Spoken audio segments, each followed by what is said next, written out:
on the way to a full ceasefire. They agreed this could be the first step toward the full end of the war and ensuring security. President Zelensky was grateful for the president's leadership in this effort and reiterated his willingness to adopt a full ceasefire. President Trump also discussed Ukraine's electrical supply and nuclear power plants. He said that the United States could be very helpful in running those plants with its electricity and utility expertise. American ownership of those plants would be the best protection for that infrastructure and support for Ukrainian energy infrastructure. President Zelensky also thanked President Trump for continuing to push humanitarian concerns, including the exchange of prisoners of war. He noted they had just had a successful exchange and thanked the president for his leadership on that. President Trump also asked President Zelensky about the children who had gone missing from Ukraine during the war, including the ones that had been abducted, and President Trump promised to work closely with both parties to help make sure those children were returned home. They agreed all parties must continue the effort to make a ceasefire work.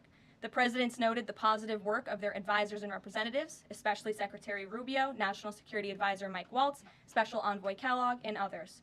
The presidents instructed their teams to move ahead with the technical issues related to implementing and broadening the partial ceasefire. The presidents instructed their advisors and representatives to carry out this work as quickly as possible.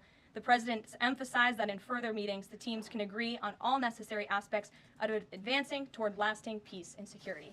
That is a lengthy statement that was just given to me, so thanks for bearing with me. Our office will, of course, provide this after. And as you know, as I just pointed out in the statement, the president's team of negotiators and national security experts will be heading to Saudi again later this week to continue working on and ironing out the details. But I would just like to emphasize we have never been this close to peace, and it's only because of President Trump that we are here. I think a couple of years ago, as you all reported on the war, it was incomprehensible to have a partial ceasefire in this conflict. And today, that is true because of the leadership of this president. So they agreed to closely share information between their defense staffs. Does that mean all intelligence sharing will continue? So the White House is rejecting Russia's request to pause. Intelligence sharing in terms of defense for Ukraine will continue to be shared. Mary.